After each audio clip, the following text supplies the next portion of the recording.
Assalamualaikum. நான் உங்கள் ஷிஃபா குக்கிங்லேருந்து பேசுகிறேன்.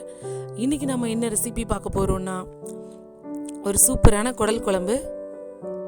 வாங்க என்னோடய ஸ்டைலில் எப்படி செய்கிறதுன்னு சொல்கிறேன். இங்கே நான் குக்கரில் குடலை க்ளீனாக கழுவி சுத்தம் பண்ணி வச்சுருக்கேன். நல்லா மஞ்சத்தூள்லாம் போட்டு கழுவி எடுத்துருங்க. அது கூட ஒரு ஸ்பூன் இஞ்சி பூண்டு பேஸ்ட்டு சேர்த்து தேவையான அளவு தண்ணி விட்டு நல்லா வேக வச்சுக்கிடலாம்.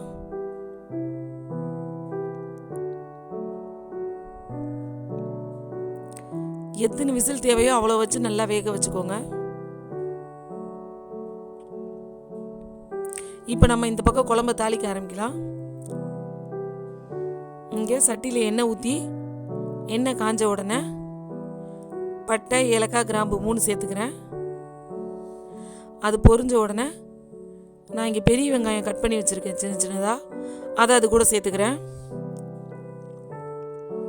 வெங்காயம் கொஞ்சம் வதங்கினா போதும், ரொம்ப கலர் மாற தேவையில்லை. அது வதங்கின உடனே நான் இங்கே ஒரு 3 தக்காளி கட் பண்ணி வச்சுருக்கேன், அதை அது கூட சேர்த்துக்கிறேன்.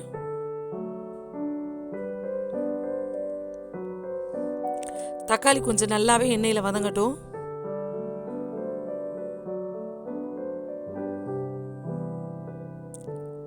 அது எண்ணெயிலையும் நல்லா வதங்கி மசிஞ்சு வரணும். இப்போ அது கூட ஒரு ரம்ப இலை சேர்த்துக்கிறேன். அதோட ஒரு ஸ்பூன் இஞ்சி பூண்டு பேஸ்ட் சேர்த்துக்கிறேன். இப்போ அந்த இஞ்சி பூண்டு பேஸ்ட்டு நல்லா பச்சை வாசனை போய் வதங்கி வரணும். பார்த்தீங்களா, தக்காளியும் நல்லா கரைஞ்சிருச்சு, இஞ்சி பூண்டும் நல்லா வதங்கிருச்சு. இப்போ பொடியாக கட் பண்ணி வச்ச புதினா, கொத்தமல்லி 2 சேர்ந்து கட் பண்ணி வச்சுருக்கேன், அதை கொஞ்சம் இதில் சேர்த்துக்கிறேன்.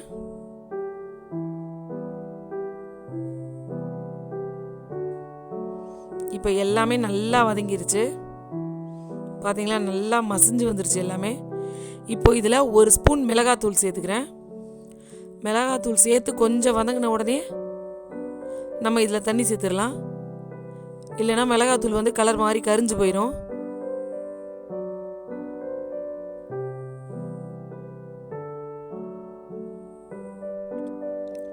தண்ணி சேர்த்ததுக்கப்புறமா தண்ணியில் ஒரு 3 ஸ்பூன் கறி மசாலா தூள், 1/2 ஸ்பூன் மஞ்சத்தூள், 1 ஸ்பூன் தனியா தூள், இது எல்லாத்தையும் சேர்த்து நல்லா மிக்ஸ் பண்ணி விட்டுறேன்.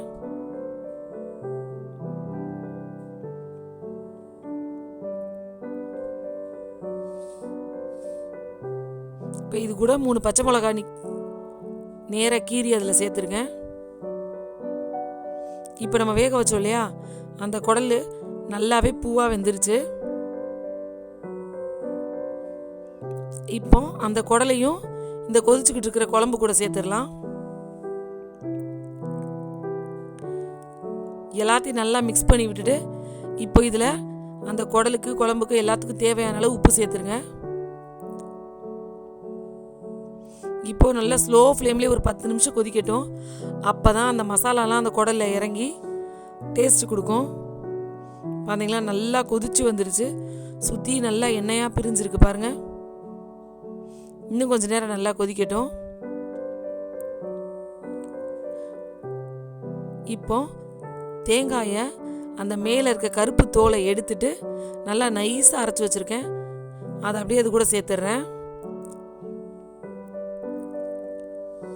நீங்கள் அந்த தோலோடு அரைச்சிங்கன்னா கொஞ்சம் கருப்பாக இருக்கும், அந்த தோலை எடுத்துட்டு அரைச்சிங்கன்னா தான் நல்லா வெள்ளை கலரில் கிடைக்கும். தேங்காய் சேர்த்ததுக்கப்புறம் லோ ஃப்ளேமில் ஒரு 5 நிமிஷம் இருந்தால் போதும்.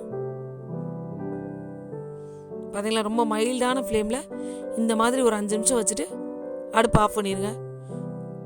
இப்போ ஒரு சூப்பரான குடல் குழம்பு தயாராகிடுச்சு.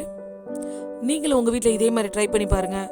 ட்ரை பண்ணி பார்த்துட்டு என்னோடய ரெசிபி உங்களுக்கு பிடிச்சிருந்துச்சுன்னா என்னோடய சேனலை லைக் பண்ணுங்கள், ஷேர் பண்ணுங்கள், சப்ஸ்கிரைப் பண்ணுங்கள். சூப்பர், சப்ஸ்கிரைப் பண்ணுங்க.